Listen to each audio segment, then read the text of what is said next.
Welcome, ladies and gentlemen, to a new episode of The X Button. I'm one of your hosts, Alejandro, and with me is the amazing Spider-Man. Oh, hey, everybody. You're finally not wearing a Superman shirt or a Kojima shirt this time. I know. Just I good old feel Spidey. like I just love those shirts so much, but this is the classic, the wonderful. I love it. Yeah. So how's life, Paul? We just watched a 20-minute state of play, give or take. It has been full of the absolute high that has been created in playing Elden Ring and nothing else. Yeah. Me, I've also been experiencing the highs and lows of just being in the Souls area. But yeah, then not much other than personal earth-shattering news that people won't know about. But other than that, this is the X Button podcast, our gaming podcast that posts every Wednesday from 10 a.m. onwards, God willing. God willing this time because we're posting later because of the state of play. Available in the YouTube channel Escape Media, as well as most audio services around the world, Apple Podcasts, Spotify, and the like. You can find links and the RSS feed at anchor.fm/Escape Media. No more preamble, Paul. Tell me, what are your worst stories about Elden Ring? Worst stories. Well, there's those moments whenever you think you're safe and you activate a trap in one of the dungeons. You get jumped by like 4 different enemies at once and you literally get hemmed in by all of them and murdered. There's the few times when you get invaded by an NPC and they always behave just slick enough to outsmart you and actually trying to invade people for a quest line in the game, and that going terribly. Oh no. Because apparently it operates weird that you can invade multiple people. I mean, you can invade somebody at the same time as other people invade them as well. So there's like neutral spirits operating. The weird filter that goes over invaded spirits is very different now.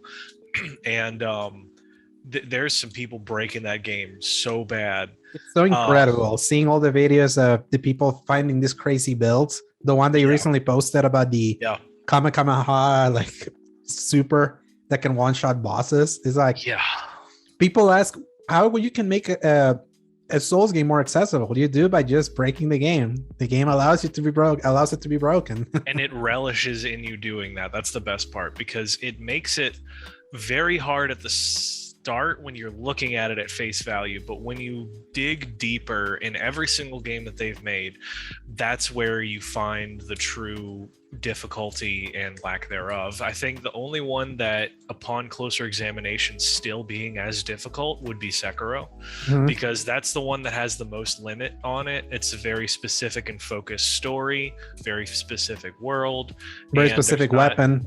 Yeah, and the only thing that you can really change up is going to be I forget whatever they call their weapon arts with the arm stuff, and besides that, like, that's just reaction time. But with Elden Ring is just the most freedom I've ever experienced in like a true RPG, where it's not about talking your way out of situations to take content away from you. It's entirely how you build things and how you can truly break the system. Watching people be able to fly, go invisible, make crazy magic blasts, rip the earth underneath your feet. It's so fun to watch. It's like watching gameplay of Skyrim back when it came out, and just like, wait, you can do that? Wait, you can do that? And I mean, of course, we always mention it, but Breath of the Wild, once again, this game is the new Skyrim and Breath of the Wild. It's that kind of moment, another fantasy game where everyone but their mother is talking about it. Oh yes. Even people that are just the Call of Duty NBA bros, the ones that just play their annual games, even they're jumping in. Yeah, and obviously a lot of them are getting decimated because it's a different kind of game for them, but it's captured the zeitgeist in a way that I haven't seen even since Breath of the Wild, because Breath of the Wild had that Nintendo Switch limit. This has been blowing even bigger everywhere. So I will say this. I think there's no qualms about it. This is the best open world game ever made. Simple as that. It's like just in the way it's like designed, and it pushes you to use your ingenuity to explore that world. That almost limitless amount of possibilities, seeing that everything in your map is there's always a secret. There's always something that will reward you with something cool or interesting without ever pointing you there. Yeah. It's like, it really is. It's so sure of itself. It'll be like, here's this empty map. You fill it up. You go there. We're not funneling you quite exactly. We're only giving you a tiny tip if you find the grace points, because some of them gives you the little light of pointing you to somewhere interesting, but it doesn't tell you, oh, if you go there, you're gonna find this.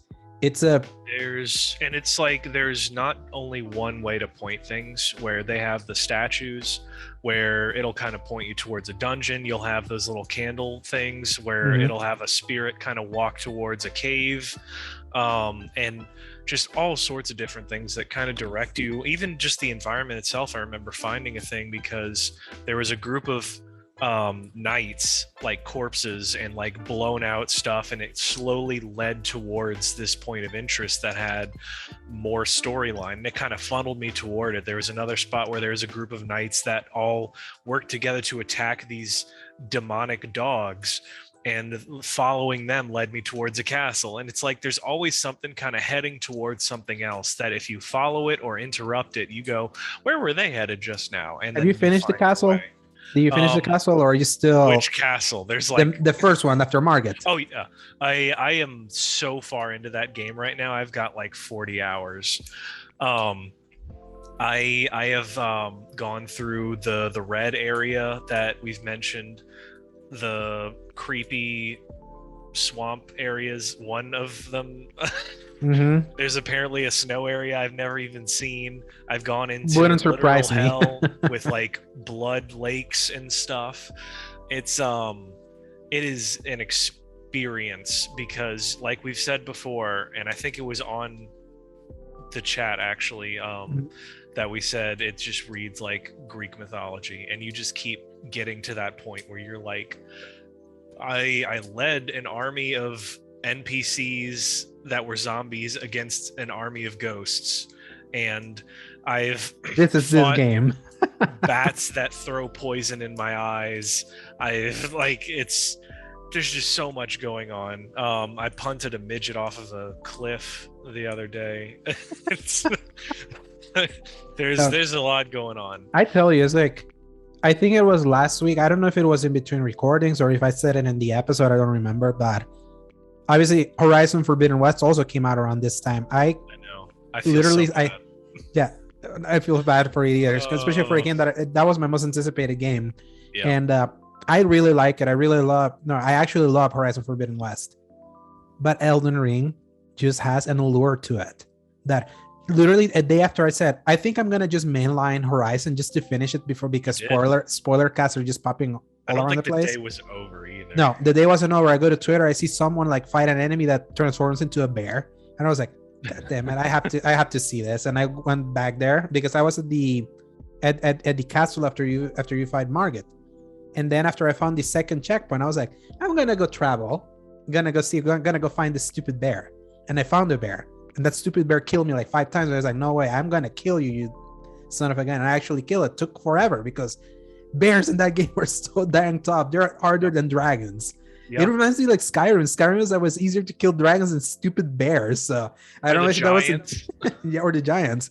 So yeah, I killed that bear, and then I started veering south. I started like veering through that whole south area, and that's when I found the rock monster that has the castle that has like a thing on top of it. And in that moment, that's when it really hit me. It's like, Shadow of the Colossus, I love you so much.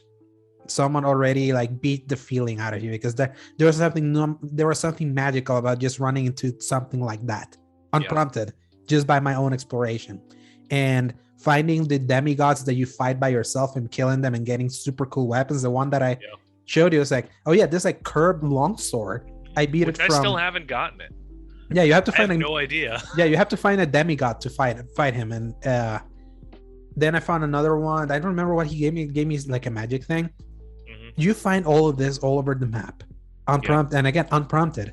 And because you're unprompted, it makes exploration more of an incentivation than before. Instead of feeling like a checklist, you have to compete. Because I mentioned that I was trying to platinum for Forbidden West. And because it's so big, when you see the entire map of icons and slowly whittling down that, eventually that's like, yeah, I'm had my fill for now. I need to take a break because I know what the gameplay loop is. The stories was basically carrying me, but I said I wanted to platinum it. But yeah, Elden Ring was like, it clicked even more than it did the week before. And I was like, yeah, this is climbing from, yeah, finally another Souls game has clicked for me other than Bloodborne into, is this gonna crack my not just game of the year? Is this actually the front runner for game of the year now? And also climbing to, am I gonna sneak this to my top 25 favorite games of all time? That's how much it just keeps climbing to the point that then, out of curiosity, I was like, what would it feel like to go back to the original Dark Souls, a game that I never really gave much time to? 30 hours later, I'm playing Dark Souls 1 now. Because Elden Ring, if you have never clicked with a Souls game before, do Elden Ring, have it click, then go back. When you take that clickiness and you understand its intricacies and bring it back to the old games, you understand this has always been the thing in all of them. It's just Elden Ring has done a much better job at being more, at incentivizing more into engaging with its systems. Because it's not that they made it easier, they just giving you more options, but the same basis of everything is still there. And the original Dark Souls, my God, I just arrived to Blighttown, I mentioned yesterday, and yeah, I'm in Stockholm Syndrome mode with that game that I just kind of want to keep playing it more. Because it's like, yeah, I have Elden Ring, but I have finally clicked with Dark Souls. I kind of want to put Dark Souls out of my Hall of Shame of games I've never beaten, and just keep playing it and playing it. It's insane. I am honestly just, I keep getting thrown off by everything that the game has to offer. And I think I wanted to go back to what you said about Shadow of the Colossus, because I think Elden Ring borrows heavily from that idea of you can turn a corner and a cliffside into a valley, and all of a sudden you walk into the domain of one of the colossi. Mm-hmm. And this is that idea just compounded and expounded over like 50 to 100 different enemies. Yeah, this is that idea applied to a full-fledged video game, not just one mechanic. We talked briefly about the Pray for the Gods, and how the idea of gamifying that concept and that experience can really backfire. Yes. And I think I'm glad that I didn't try it, but you did, and I can see how that is two ways to have the result of the same idea and desire and goal, but really trying to pad things out versus add more experiences. Yeah, it was that was overcomplicating the base idea of Shadow of the Colossus. What Elden Ring does is gamifying the spirit of Shadow of the Colossus. That's a better way to say it. Exactly, because it gives you that kind of same feeling, but in a more fleshed out video game. That's kind of why I'm making it a point to try to keep nudging our friend Zach to try to give this a shot, because he can be very stubborn about some games and he has an idea of things, and I'd like for him to try this one because I do believe Elden Ring is the one that can make believers out of naysayers. And I mean, as we've seen, and it's entirely word of mouth. Marketing is not going to change these people outside of people posting some weird stuff that you can do in the game that nobody expected. Have you found the spider hand? I don't think so, no. Oh man, I saw a video of the spider hand today. I was cracking up. You go to a church and it's like a spider, but it's fingers. It's just oh yes. Okay, yes. I have gone through that area and I hate those suckers. Because they'll keep running over you. It's like fighting the master hand from Melee, but it's in real time and it just comes up and attacks you. And there's tiny versions of those too, and they're horrifying. I hate that. I don't like that. But I hate the tiny ones. One thing I wanted to mention that not many people have talked about is how good the map is, where you can see all of the details to know that there's something there. Where something like Breath of the Wild was really good with showing you like, all right, you can see it, you can ping it, all that good stuff.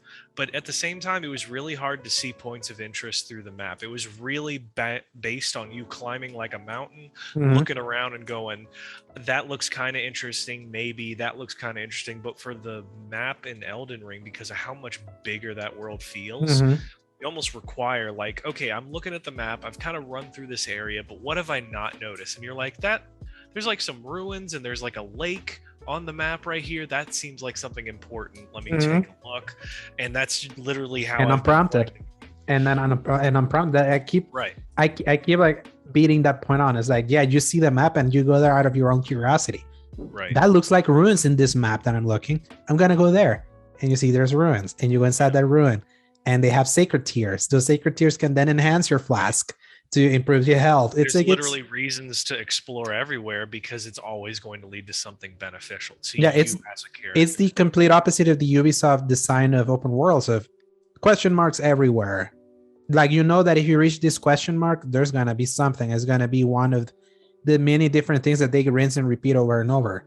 So but then that's why limits, because if it's not immediately important to you or relevant and it doesn't have a question mark, nobody's going to want to go to it, and they don't see the value in that small experience. But for instance, like little camps that have like, it's environmental storytelling where you see like there was bandits that came through and killed this family or something, or just like a random NPC that's selling a couple items, and it's like that wouldn't be important to a character, to a player in a Ubisoft game, but it is absolutely important in a game like this, which I wanted to point out. The storytelling and lore YouTubers that eat good whenever a From Software game comes out. This is exactly the kind of game for that. I've already had one person that I've subscribed to. He did all of the NPCs for like Sekiro, Dark Souls 3, and like telling all the stories and details about them, their quest lines. Bloodborne is probably one of my favorites because I missed so much of the later part of that game. But he's already. You never finished it?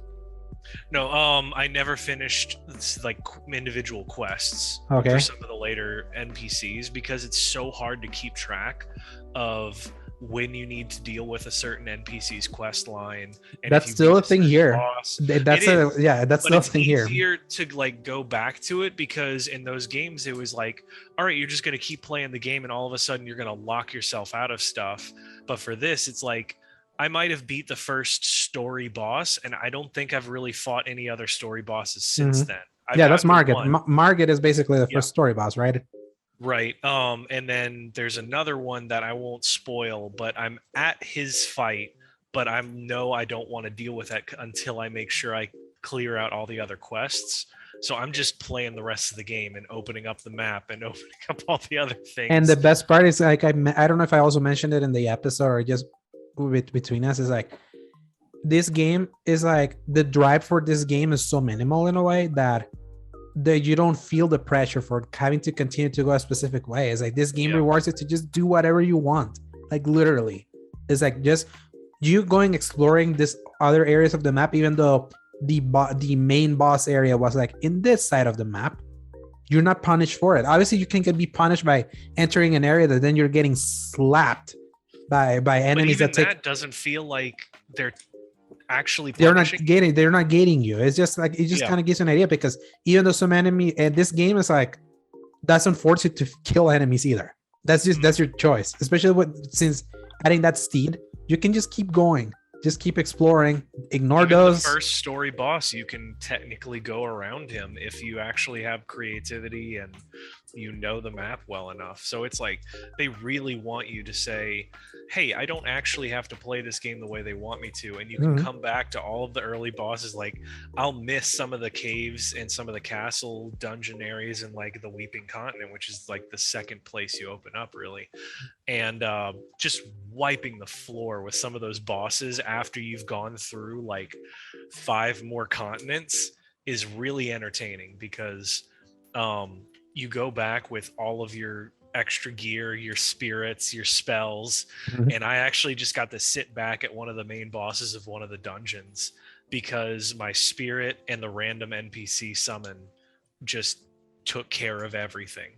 And just the fact that you can do all that stuff, and just I could just talk about it forever. It's just a game that it's just the game that keeps on giving. Just play the game if you've never played it. If you've played any games, one day try to play it, because it rewards you for the time you put into it. And now, real quick, have you been playing much of Witch Queen? Like after, like as a palette cleanser still? Yes. So I played. I'm kind of getting into my rhythm. I've played through all the campaign. I've got, I think, 1 or 2 more missions for the legendary difficulty. Mm-hmm. And which, yeah, you and me haven't even talked about that. But once I figured out my build for the new Void 3.0, mm-hmm. It's made it so much easier, right? Oh my goodness. It was like beating my head against the wall previously, and now I understand that this is how they want you to play.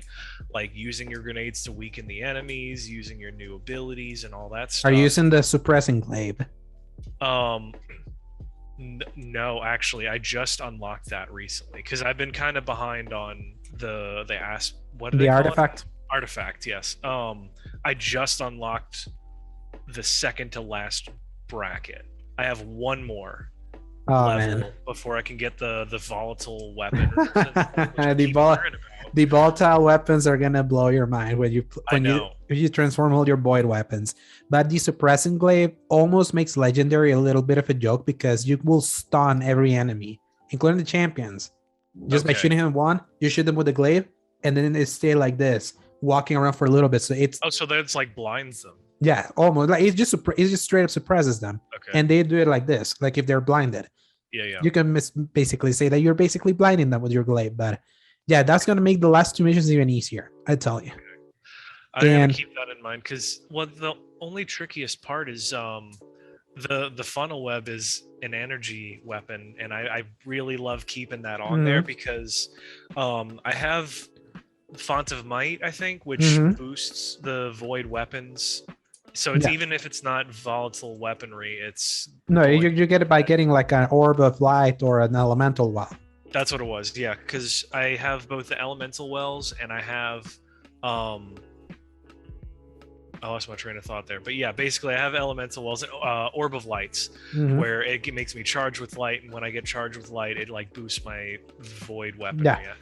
Yeah, charge with light builds have always been my builds with Destiny. I've been used to charge with lights for almost 3 years, and they kind of nerfed my way to get some orbs because of the new mods that they put in the helmet, but I've managed to make it work. And the fact that you get the grenades so often now, it's kind of insane that they made that Titan build that you had with Solar last season now so intrinsic to your Void. And it was so good, but now it's like even better through Void, and I don't want to go back to it. Also, I can't go into without talking about Destiny 2 without talking about the raid that came out last Saturday. With a group of people, I braved it out, and during contest mode, I decided what the heck, let's try this. 6 hours we spent in the first encounter during contest mode. We couldn't beat it. The contest mode is done. I bet we can beat it because we're keep getting screwed by getting killed by everything in contest mode. But that raid is, I've been more enamored with art design these days than I've ever been with like technical quality, and just the art design of this raid in this pyramid ship and what's inside this pyramid ship. I'll let you just watch it. You just find images. If you're a Destiny fan, you have to experience the skybox of being inside this raid. It's like Bungie outdid itself with like this. And I've seen videos of the final boss of this raid. It's really insane what they've done with the boss, but with a completely new enemy type that teases that's basically the faction of what's teased at the end of the Beyond Light campaign. It's like a tease of that kind of enemy. It's really insane. It's like you're I saw when I started it up after they beat the witch, the raid. They showed like a shot of what the final boss looked like, didn't it? He had like several eyes, kind of looked like one of the dudes from the Eternals movie. Yes. I don't know why I'm blanking out on their names, but yeah, the 6 eyes, the crazy helmet, and all that stuff. All black is like very Dragon Ball. Like he has like those lasers that are like straight up of Dragon Ball Z. You have to look videos of that final confrontation. Can't wait. I'm trying with our clan. I'm trying to see if we can start running now that it's guides are all over the place now, and contest modifier is done. So that means power level actually matters now. So can't wait to actually finish it because there's some really cool weaponry inside it, especially really cool looking armor. You heard that all about that armor? I am, and Now that I'm thinking about it, I don't know if I actually looked to see what the armor even looks like. Now that I think about it, everyone's It been has talking this. about the weapons. It has this transforming texture to it. It's Oh, really shit. cool.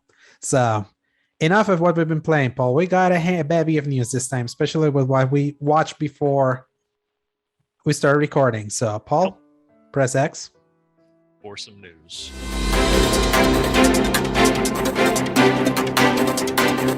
All right, Paul. PlayStation held its first state of play for the year of 2022, almost a month later than the first state of play held in 2021. The last time was in February. So, as our number one, what did you think of the state of play? I didn't mind it, honestly. I know it's not really the stuff that I'm looking forward to as a gamer anymore, but I know there was a point in my life that I would have gone ballistic for at least like 4 or 5 of these things. I know our mutual friend PJ was less than interested about a lot of it, which is funny because he's really interested in a lot of the Japanese games, but for whatever reason, it's not doing it for him. I don't know how you want to go ahead and roll out how many they showed and whatnot. Just read through all these games, and if you have something interested in what they said, in what they showed, we can, just running through them. It's like they started with Exoprimal, right? Capcom. Then they went to Ghostwire Tokyo, the game that's coming out in 2 weeks. Then they announced there's a Stranger Paradise for Final Fantasy Origin demo, the third one now. They showed more footage for Forspoken. They announced Gundam Evolution, that hero shooter that looks like Overwatch but with Gundam characters. They announced TMNT, the Kawabunga collection, a collection of all the really cool old school TMNT arcade games. They did this Giga Bash that was like a War of the Monsters style game. They did, you immediately caught on this one, JoJo's Bizarre Adventure All-Star Battle Art, a fighting game based on the JoJo Bizarre Adventure anime. JoJo fans rise up. Yes, there's these Trek to Jomi, this indie game that's like Ghost of Tsushima that you said that you've seen before, and I had no recollection of me having seen it. There's the Returnal Ascension update that comes out in 2 weeks that adds a full campaign co-op and apparently a few new bells and whistles. That's free from what I've seen. Then it ended with 2 new Square Enix games, the Diofield Chronicle and Valkyrie Elysium. So they initially said this was going to be a very Japanese-centric state of play. They were right. They were right, because even TMT, that's from Konami. So, I mean, it's funny that they said, all right, it's going to be Japanese themed, and like, at least from a glance, 4 of these are Square Enix. So I'll just kind of go in order and say a couple of things on each one, because I've recently realized that when you really think about the context for what we talk about, we don't really add context. So it's kind of assuming that people at least know of what we're talking about, which is really funny to think about with that in the back of our mind. So next time we go in a string of like buzzwords, think about that and be like, man, this must sound like absolute nonsense. Oh, yes. Listening, it's amazing. So Exoprimal, it's a 4-player anthem like anthem Turok, yes. Mecha, with some really cool looking designs for that, but they're fighting like crazy black orbs that dump dinosaurs like a waterfall, and then they have to fight the dinosaurs. That just sounds like the most crazy nonsense, but honestly it really works with the aesthetic, the look of it. It looks fun. It feels like it's made on it feels like it's made in the Monster Hunter World engine almost. Oh, absolutely. It's got like, it's something about that style that just looks like, it almost looked like a Platinum game too, before they decided to get really weird with it. Yes. Then so yeah, Exoprimal, honestly, I didn't expect I would like it coming in 2023. Cool. I know, right? Yes. So I'm going to keep an eye on it. Ghostwire Tokyo, we've seen a lot about it. We've heard a lot about it. You kind of know what you're getting at this point. Should be coming out in a couple of March 25th. No, it's in 3 weeks.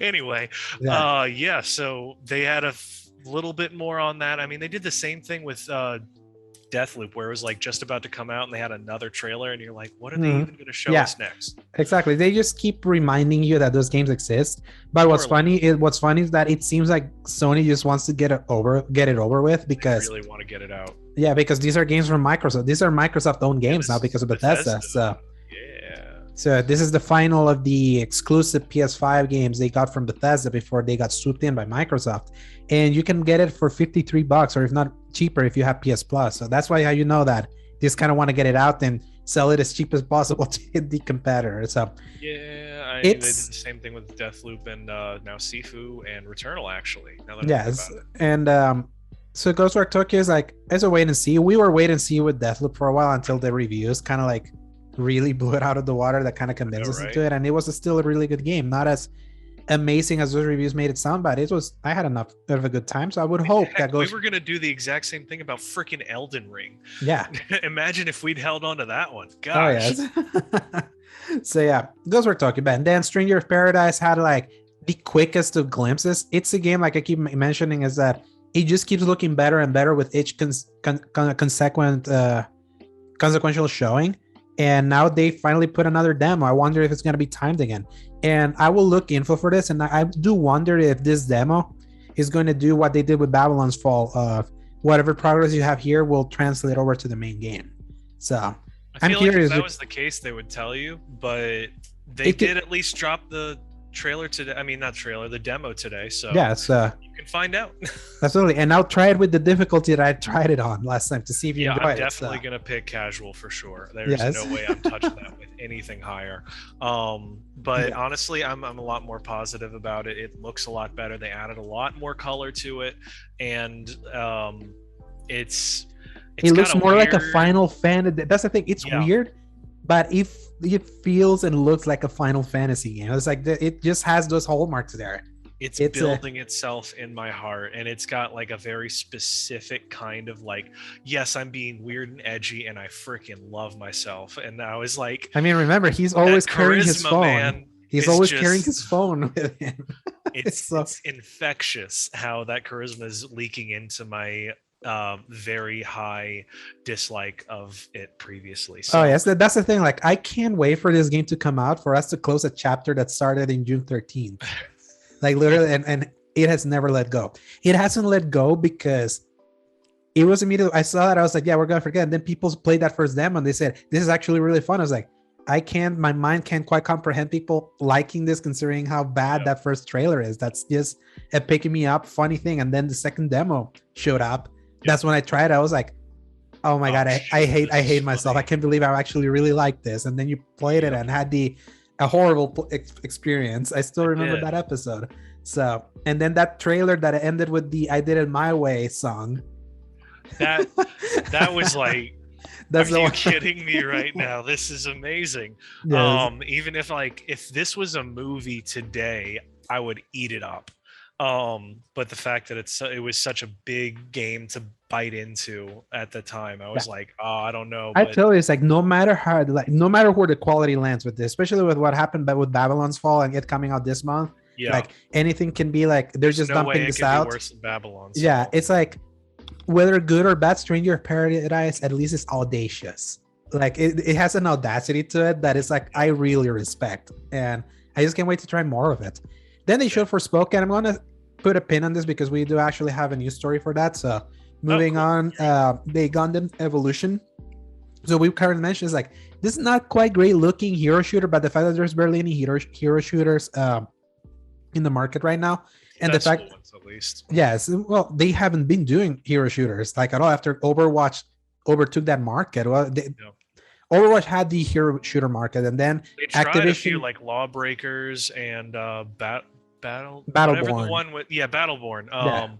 They had a few of those that they tried, and it just wasn't doing it. Exactly. So, but Overwatch had that market, and then they decided to do a sequel, and then that sequel has been perpetually delayed, and that killed the support of the first one. So we know that whole song and dance. Y'all watch some previous episodes to find out how that went down. But at least for me, like, I've been casually interested in the Gundam fandom for a little bit, and like I've watched a couple things: Gundam Wing, Iron Blooded Orphans. Yeah, I'm a Gundam Wing guy. Movies, the new Hathaway movie, which is really good. I think it's on Netflix or something. Hathaway, like Anne Hathaway. He's playing on the fact that I don't like Anne Hathaway. Anyway, Saying all of that, it seems rudimentary, but like I said during the reacts, it's like you can, as long as the fundamentals are there, you can dress it up and dress it down however you really want. And I know this is going to be huge for the fans of it because there's all of these Gundam games that go under the radar, but in A lot their of them trash sphere, also. some of them are, but there's like a couple in there, like especially the mobile one lately. Apparently, you can like build your own Gundam out of pieces of different series, and those are huge. I remember the Gundam game that was like a Dynasty Warriors game. That one was fun. Yeah, some of those, and there's still some that are still being made in that kind of style as well. But I know that this is going to be pretty big, I think, for a lot of those people. Next one. TMNT, the Kawabunga collection. That's like, if you've ever played it at Chuck E. Cheese with all of your friends in the arcade game, this is literally all of those.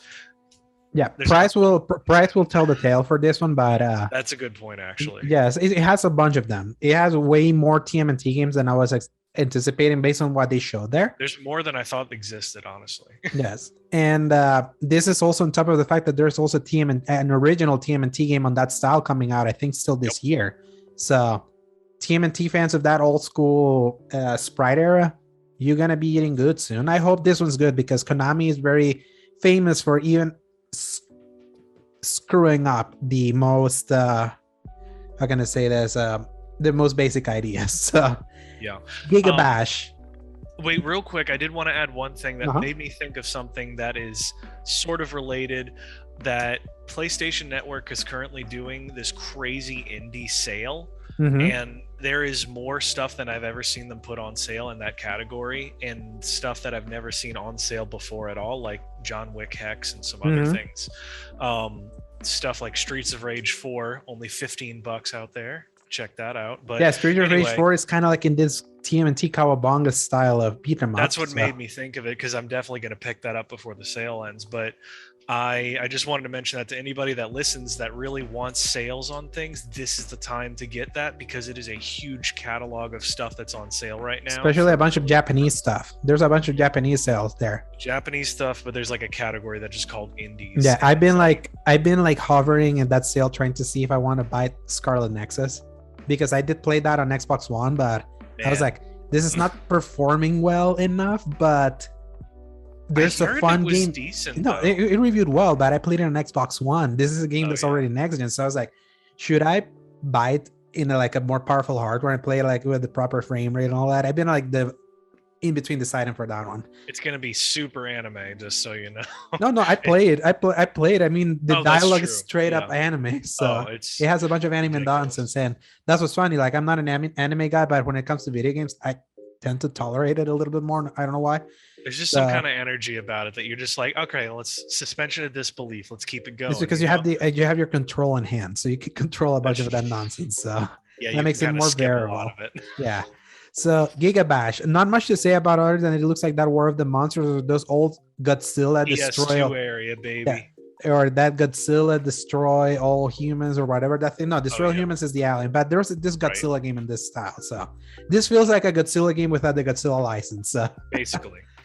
Then JoJo's Bizarre Adventure All-Star Battle R. So you immediately identified the JoJo style immediately. Yeah, they put that menacing in the side, and that is an immediate giveaway for me. But I want to talk about it just briefly because I can't remember the name of it, but there's a current PlayStation 4 game that's basically a mix between like almost Dynasty Warriors and like the Naruto Ultimate Ninja Storm games, where it's 3D but it's a fighting game, and the main idea behind it is doing combos with you and your standby, like Jump Force, sort of, but better. Okay, yeah, because Jump Force was bad. Yeah, it's not even like listed anymore because of legal reasons or whatever, but yeah, so this is like really popular in that same style and build. Like, I think it's just the same people straight up, but it's a lot more close in this time, where it's mostly 2D, but it's got that Tekken style where you can kind of move forward and away from the camera in like a circle, but it's very close and you can't really run around things. The previous ones, it was like you were in a city and you had to like get to each other and fight each other in the city, basically. But I love the style, first of all. I love the wild options of different characters, and like every single one fights very differently. In the storyline, like you'll have entire arcs where you just can't touch each other, because if one of you happens to see the other one, it's like game over. So the whole idea is how to get in close or how to stay far away. It's a very tactical storyline.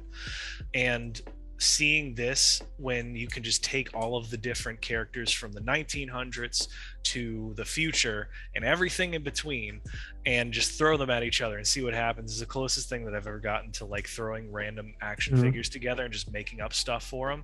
And I feel like that's how he makes his stories for Hirohito Araki, the guy that made JoJo's Bizarre Adventure. But anyway, all this to say, and it's a 2D fighting game, so 2D fighting game is the best way for you to like mention that you're serious about trying to make this a staple in the FGC. So yeah, it's interesting. I'm not a JoJo's fan, but I'm a fan of the JoJo's meme and people like memeing up stuff to make it look like JoJo. So Trek to Yomi, that's the game that kind of like I mentioned, you said we've seen it before. I don't remember seeing it. I will have to eat crow with that one later when I look up if they've announced it before. But yeah, that's like a black and white Ghost of Tsushima like looking game that's not quite open world, but it's like a violent samurai game. It looks interesting. You just mentioned that you got your fill with Ghost of Tsushima, but there's some people that still want samurai stuff, so and some people that don't like open world, so maybe this is gonna fill that itch. So Returnal Ascension update. Returnal, my sixth favorite game of 2021. You didn't even play it last year. That's one of the best PS5 only games you can get, but it's also notoriously difficult.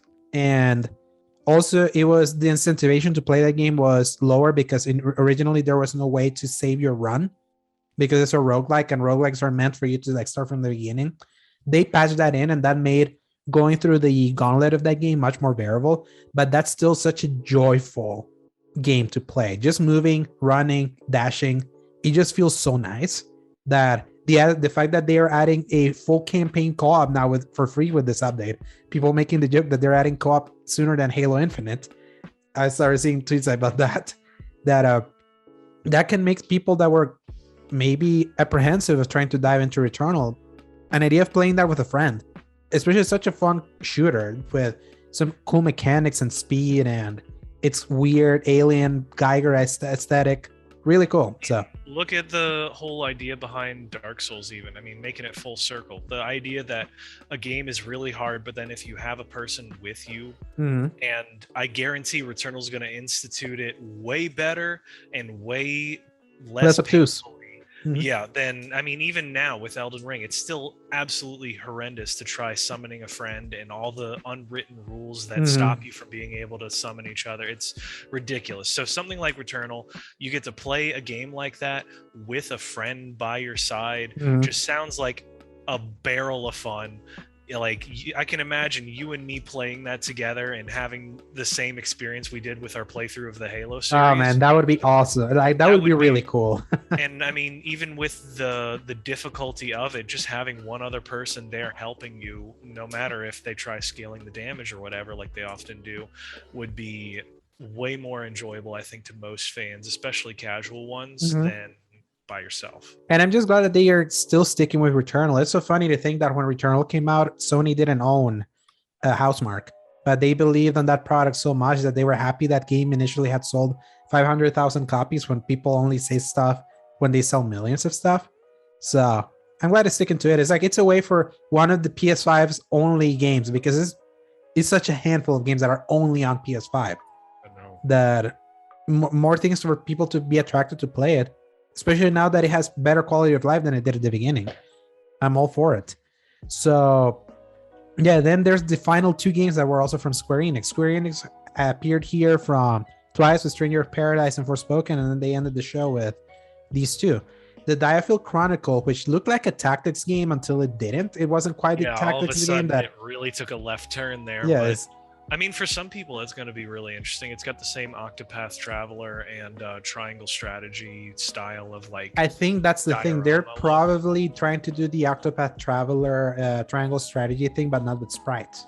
They're trying to do it with more animated characters. I kind of like it. It's clashes a little bit because the characters are like, oh, hi Raspberry, the cameo. Hey, the other cat. The other cat. He only does this when he's hungry, but he does it silently, unlike the other one. Anyway, it is a bit weird with like the proportions of like the characters are huge, the buildings are tiny, which I know that's a stylistic choice. I don't know if I'm vibing with it the most, but I mean, it's interesting. I don't hate it. It's got like a real-time strategy style to it as opposed to turn-based or grid-based like like Persona or Fire Emblem. There we go. Almost lost that one. But it's it has just more of an immediacy that I respect in this day and age, and so we'll see. Because and more importantly, it's not the kind of game you see often in this console. So that's a good point, actually, because that's something you'd see normally on the Switch. And more recently, these used to be more common PlayStation games before they veered. So, and then there's Valkyrie Elysium, a game that has some open world stuff mixed with some actual looking platinum combat that should have been in Babylon's Fall before they grounded that game into oblivion. I do want to mention one thing. Why do all the Square Enix games sound like they stuck random nouns into a generator and then they just shoot something out? The Direfield Chronicle, Forspoken, Valkyrie Elysium, Forspoken, Stranger of Paradise. It's like, Square is the weirdest freaking company. They just are. I hate that I like a lot of their games. Same, because they seem to do a lot of really questionable decisions outside of things. But I mean, everything that's not made by them is always a disappointment. So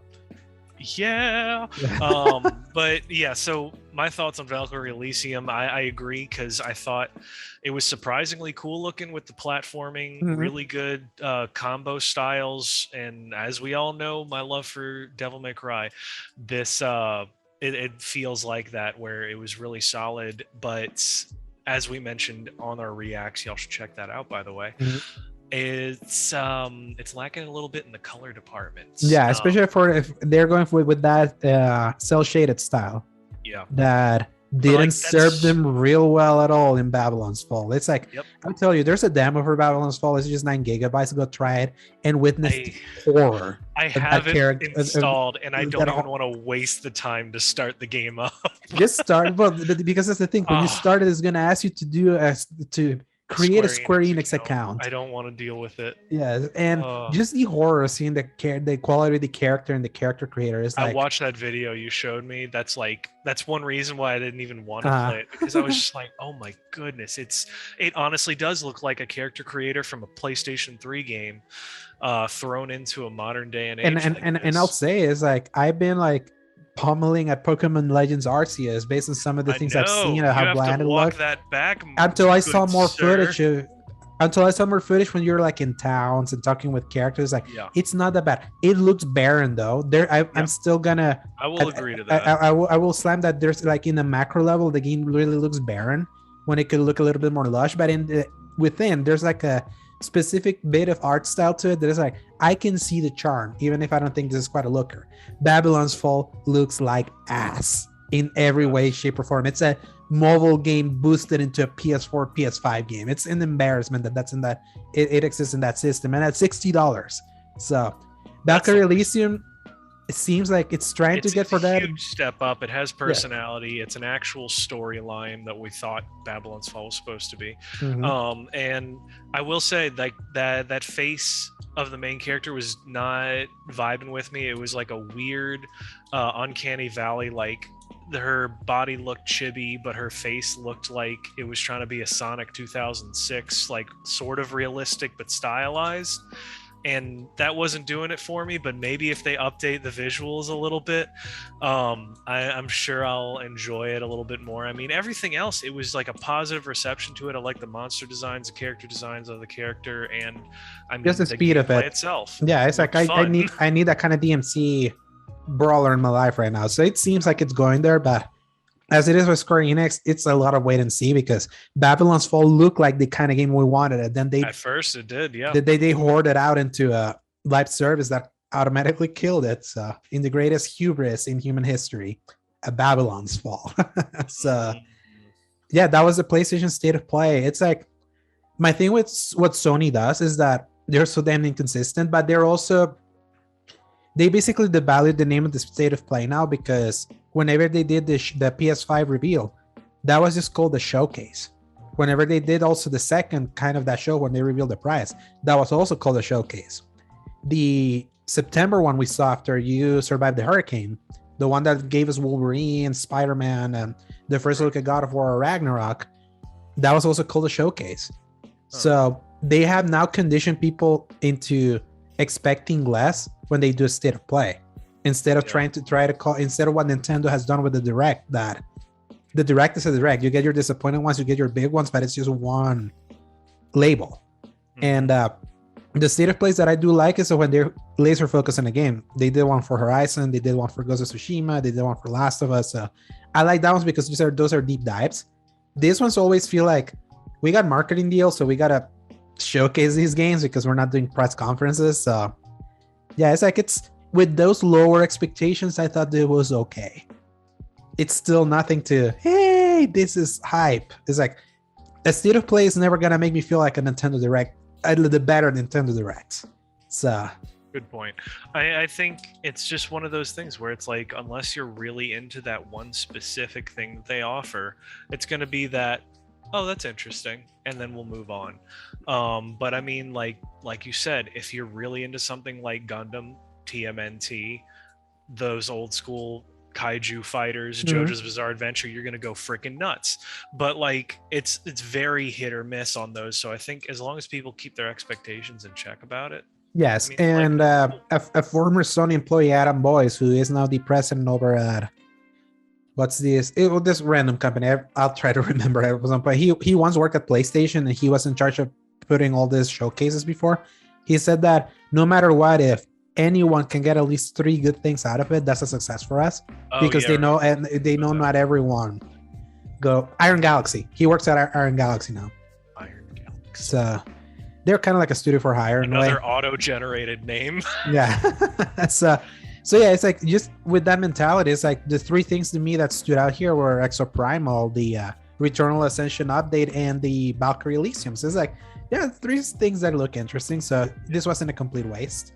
So, but yeah, it's like they have now conditioned the people. Whenever they say they were doing a state of play, people know not to get too excited about it. So that was number 1, Paul. Number 2, we got 6 stories here. So kind of like let's walk ourselves through this one. Yes, number 2. I said I was going to put a pin on this because we had this coming. So we're still in the middle of the late season. One of the more higher profile releases following the February-March bloodbath, Forspoken, has been delayed from its initial May 24, 2022 release date.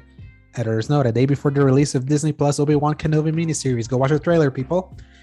Into October 11, 2022.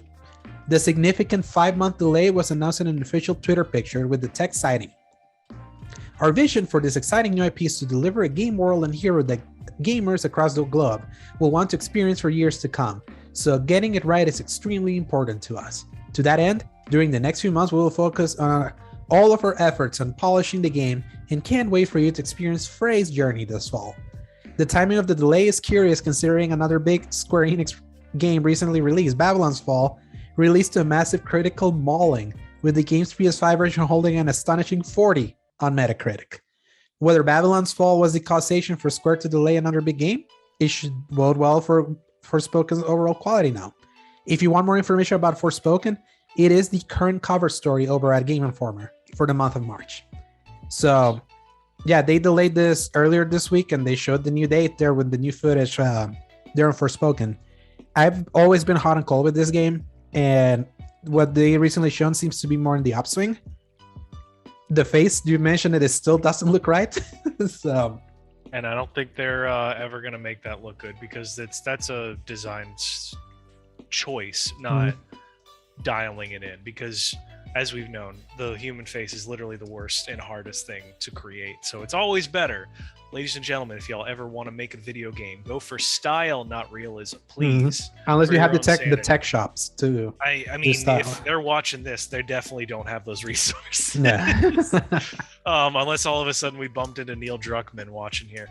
But I will say, I mean, I was more on the positive side of this game. I really liked the concept of it, the idea of like really take the limits away from platforming / mobility and really crazy Force Unleashed style spells and magic style of things. And I mean, that part was always kind of cool, and seeing more options and possibilities from it has me really excited and happy. But also, I am positive that that sucker needs a lot of polish, and it does not have it. Even from what they've shown us, it's like, yeah, it looks all right, but I guarantee. Let's not forget how messy Final Fantasy 15 was. Even right now, it's like that, especially with that Luminous engine, the way how they do it, it's like it messiness is almost at its core. So they need everything possible to try to polish it up, and it's just so fun. It's like the reviews started coming out for Babylon's Fall. They were horrendous, and immediately this game gets delayed. Same publisher, and I wonder if Sony also try to push in to be like, hey, we can't have that kind of garbage in our platforms. So if we're doing exclusive, it has to be quality. Yeah. So I'm hoping that they're not trying to put that pressure on the studio itself, though, and rather that they're realizing their own mistake by pushing Babylon's Fall, and so they're allowing the time it actually matters. Babylon's Fall was clearly the fiscal year's ending. Let's put this out. It's like we knew that game was bad when we saw what they did to it at E3 last year. So in a way, I feel they're feeling confident enough in Forspoken that they really want to get it right, that they're giving it 5 months more than when it was originally going to come out. So I mean, at this point, it's like you either release in spring or you release in fall. There's very few that are actually willing to deal with the summer release. So it's like, if you're not going to release in March or April, you might as well push all the way back to the end of the year. And if your game is ready, that's when it makes sense for it to release in the summer. Look at Last of Us Part 2 and Ghost of Tsushima. Two of those games were like really solid for release. It's like it wouldn't have made sense to wait until the fall if they could release them then and still made a big impact, because nothing really comes out during the summer. It would have been cool to have Forspoken in May. Now, like May and April are looking really bad. Like I would have to look really well, like really at the release date calendar for what's coming for April and May, because we've gotten so much in April and March, kind of like we predicted, and now it's like, oh man, are we gonna go into a dry spell so soon? We'll see. But at least we know what's happening in the fall now. Now we have an idea. Oh yeah, this is if this doesn't get further delayed, we know what we could be playing down there in the future. Like this one, number 3. Gonna get destroyed by God of War, that's for sure. No, that's the thing. There's rumors that God of War is a June game. What? Yeah. So. Okay. Yeah, so I'd be happy with that. Shoot. Yeah, remember that was a 2021 game, so it was. That's a good point, actually. All right, I'm happy all of a sudden. What do we got next? Exactly, but at least we know what's coming out in the fall. Like this other one, number 3. After what feels like a million years of waiting, WB Montreal is finally getting ready to release a new game almost 9 years to the day since Batman Arkham Origins shipped in the PS3 and 360 generation. Gotham Knights, the non-Batman game starring the Bat family of Nightwing, Robin, Batgirl, and Red Hood, has officially been given an October 25th, 2022 release date, which is ironically the exact same day WB Montreal's last game was released in 2013. This game shipping will mark a big win for the studio that has had many starts and stops over the past decade, where outside doing Arkham Origins and Arkham Knight DLC, they haven't gotten a game out. The studio had a couple alleged canned projects, including a Superman game, a Damian Wayne game, and a Suicide Squad game, the latter instead becoming Rocksteady's next project. Rumors from last year are that they're taking another crack at a Superman game after Gotham Knights shifts, but it's unconfirmed. Also, as an aside, the late release of Gotham Knights basically confirms the delay for Suicide Squad to kill the Justice League, previously reported by Bloomberg but yet unconfirmed by WB Games. On the last point, it's obvious. Suicide Squad's not coming out this year. So another way for Jason Schreier. So it's insane to think that 9 years have passed since Arkham Origins. What a mismanaged studio. The fact that it's been 10 years since they actually put anything out besides Arkham Knight DLC is really sad. I mean, part of it, I want to believe that there's like executive meddling to say, oh, we're not going to do this, go do that. No, don't do this, go do that. Because if they truly couldn't put out something in 9 years, I feel like the whole studio would just get shut down. Especially something under WB like that. So I think people like really messing with them on some of these things, and I want to really want to give, believe. yeah, and now I want to give them a little bit of that benefit of the doubt because Yeah. how long ago was Rocksteady's last game? True game, not VR. 8 years. Yeah, that's So gosh. Wait a second. Arkham Knight was 2015. Where it was delayed to 2023. That's 8 years in between development. Monolith, the guys that made Shadow of Mordor and Shadow of War, their last game was 2017. They announced Wonder Woman. We don't know when that's coming out. Right. Lego Star Wars: The Skywalker Saga. That's a WB Games studio. Had like 5 years of development now. So it's like there's mismanagement happening at WB Games. Period. Because you shouldn't take this long to make these games. You shouldn't take that long to make hardly any game. I think, as long as you have the right focus. But my gosh, that is honestly pretty shocking when I think about it, and it kind of makes me worried about the fact that I really keep wanting that Superman game, and I don't know if I even get it. Is it gonna be even any good? Yeah. Probably not, and that hurts my soul really badly. If Gotham Knights is bad and they were actually working on a Superman game, then I'd say definitely worried. But yeah, I'm glad it's finally happening. It's like the world has been starved for a battle. It's like, just think about it. It's like how mismanaged you can be that you have the Batman that came out last week. An excellent movie, by the way. Not the Dark Knight quality for me, but really, really cool Batman movie. And you don't have a game around it or close to it. Especially one that has been in long development. I miss the licensed tie-in video games for all those movies. I mean, I know some of them were very bad, but some of them were really good. And it was a lot of fun watching that play out.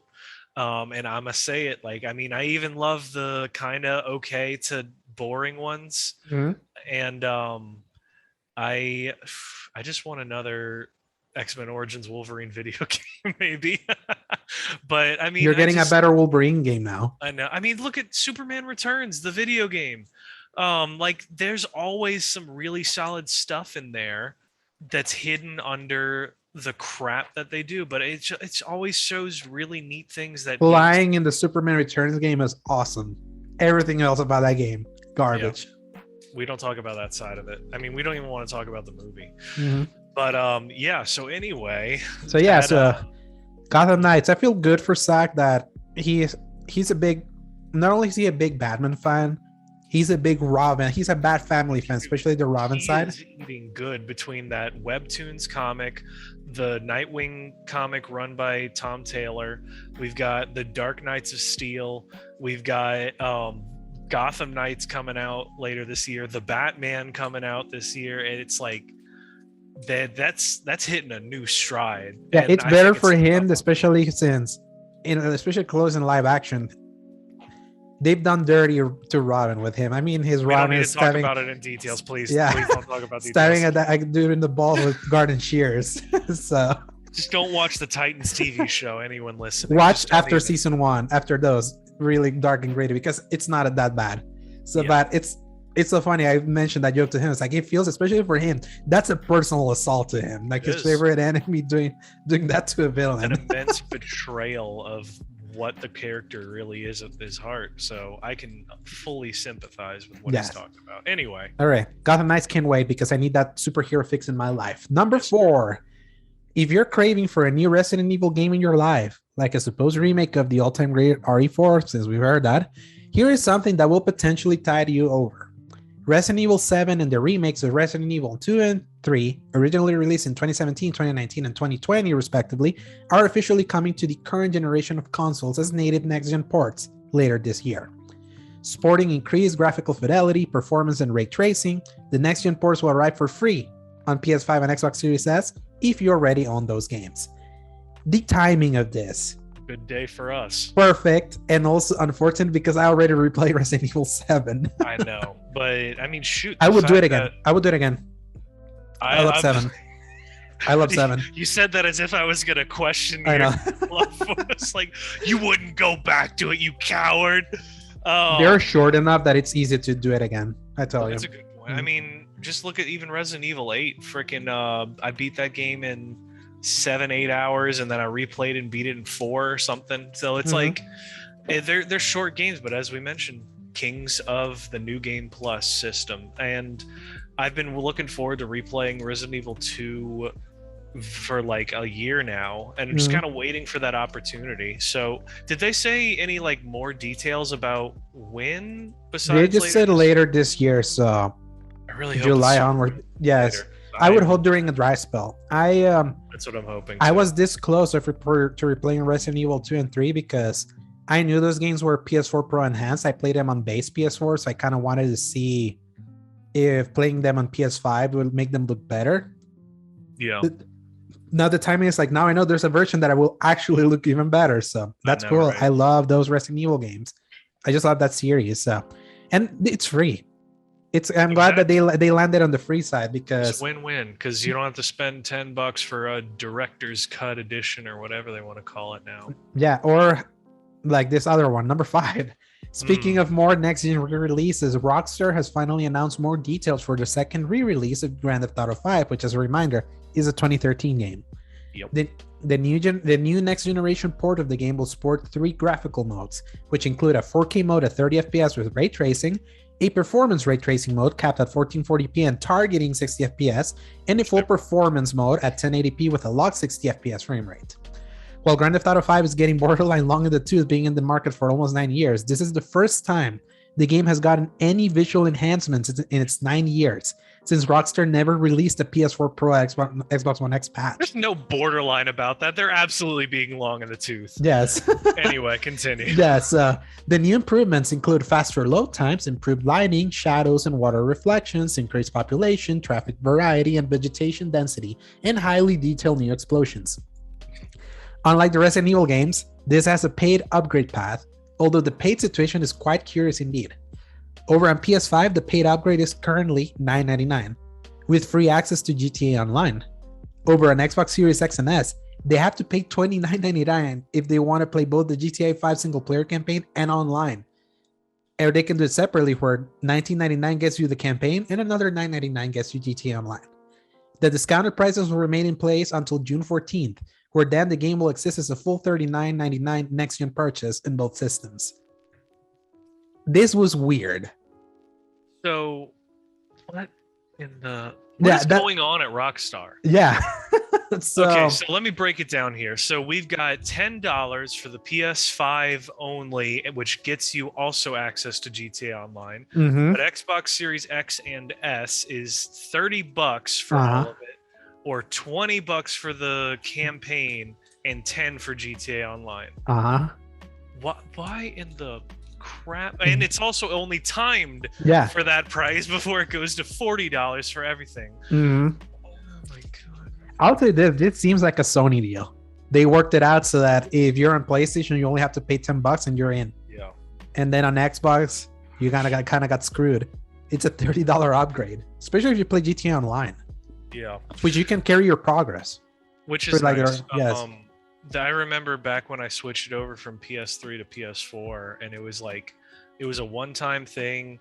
You could only switch it over once, and then you could never go back to it. And I was like, oh man, but what if I want to play on the PS3 again? Mm-hmm. But even the servers were different. Like you couldn't play with people on the next gen on the previous. There was no crossplay between old and current. I don't know if they're trying to do that with this one, because that's going to be a really difficult situation, playing with friends, finding I almost called them raids, the heists. Yeah, it will depend on, like, GTA Online has shockingly constantly been supported with new content. Oh, dude, Rockstar hasn't stopped.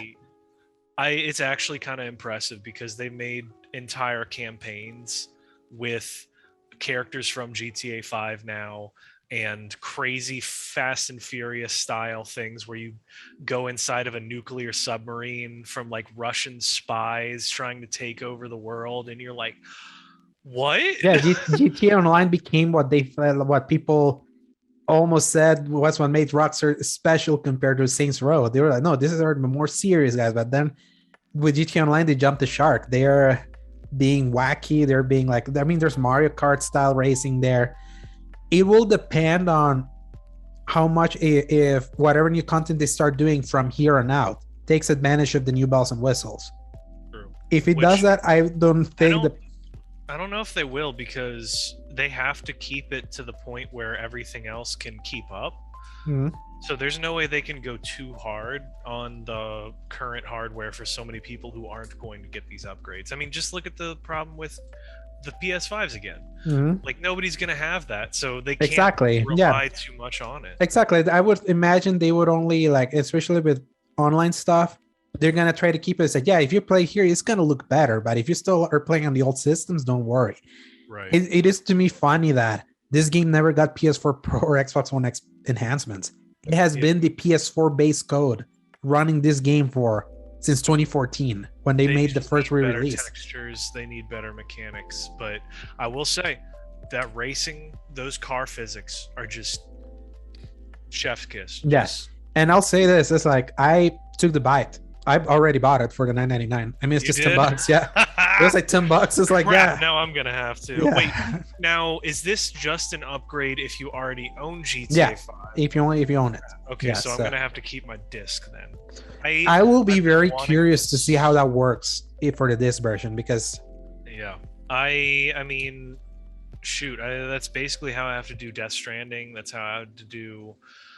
There's at least like one other that I have to do that with, but that's kind of what I'm used to at this point, where I just have to keep the disc lying around for it. But I wish I could just buy it or get credit for owning it digitally. The PS4 version digital is kind of cheap if you want to get that, and then just the upgrade. What is it right now? I think it's $15. I don't want to spend that much money on a game that I probably don't touch ever. Yeah.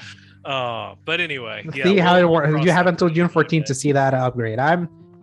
I've said it before. It's like GTA 5. I beat it in PS3, and I did it like I played so much of that game because I needed to get that thing done before my roommate came back, because I didn't want him to be hearing all the gnarly stuff that he was saying. He was being uncomfortable hearing all the N-word that's said in that game. Yeah. So then I finished that over my spring break, and that's too long a game in too short a time to beat, so that would leave you sick of it. So that's 9 years since I last played it. I bought the PS4 version because my brother wanted it, and we were doing the account sharing that we're now doing with an account ourselves.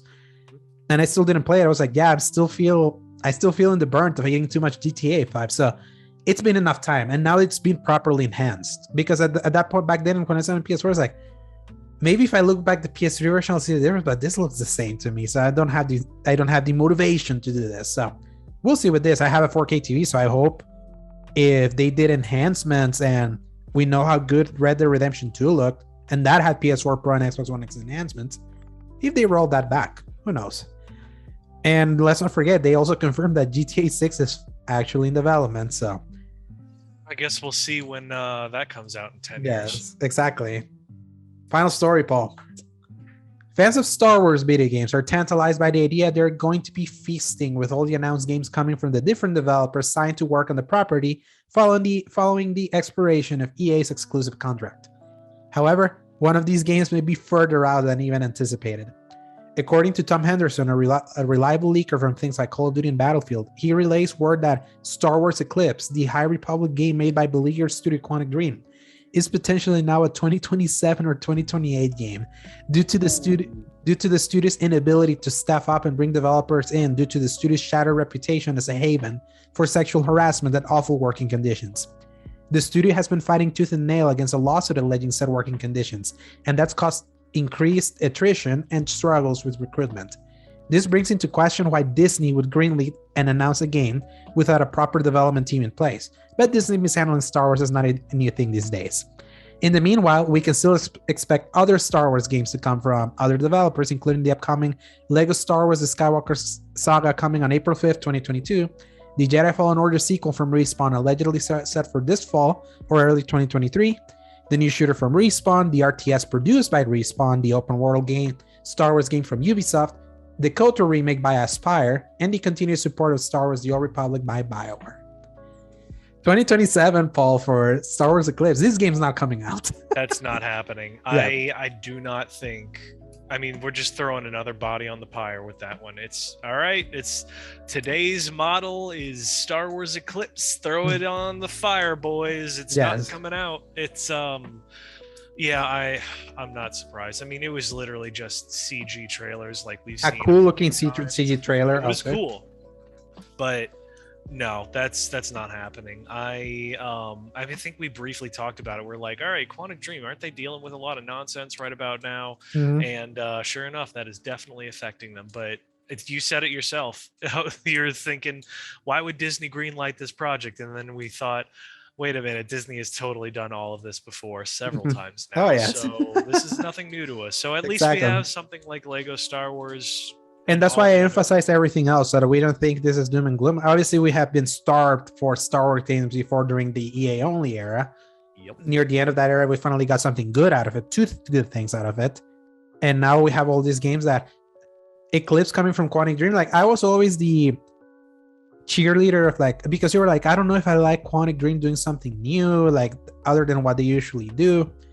And I was always like, yeah, I'm usually the champion of a studio known for one thing, doing something different, because cool stuff has come out of that. Look at Horizon coming from Killzone. Look at Jedi Fallen Order coming from Titanfall. I mean, two completely different ways of doing games, but the fact is that when a studio's reputation is in the toilet, no one wants to work there. You need people to work on these games. And this game is supposed to be an open world game with multiplayer elements and choice-based stuff that includes the Quantic Dreamness of it. It's like, I wonder the rumors that they're pushing it up because they're trying to hopefully, maybe they repaired their image in between and that's where they're going to bring people in. But with how hard development is, if you don't have your game going right now, it's 2022. Is like, is this like 5 years from now? Are we going to be in the PS6 in the new Xbox Series XX and SS? Like, that's a long time. Want to call it. Yeah. I mean, you're absolutely right. I mean, we keep talking about how little time seems to have passed, but it was a really long console generation for what we've seen in the past. So who knows what's going on by that point? And I don't think that there's any way this is even happening, much less actually happening and going to be good. Exactly. I think the only way anything happens is if the founder of Quantic Dream, like David Cage, he goes out. Maybe that's when people are gonna be like, okay, the head of the studio that's been like named in all these lawsuits, the one that's actually fighting tooth and nail with these lawsuits, it's, if he's out, then maybe people are gonna be, maybe we can go there. But it's like, yeah, now we know that bad working conditions is not flying in the gaming industry right now. Look at what happened with Activision. That left them in such taters that they allowed them to be acquired by Microsoft. It's like, that's just not gonna fly now. It's like not in the area of social media and in the post 2020 where the Me Too ravaged the gaming industry. It's like, that's just not gonna fly. So, and we want to clarify that it is absolutely a good thing that exactly. They can't get away with No, exactly. No, I've always said it's good that this is happening because I don't want anyone that makes these things that we love have to do it in the worst possible conditions. Yes. So glad this happened. But yeah, I would say if you were fantasizing about the idea of Star Wars Eclipse, say your goodbyes. That's not gonna happen.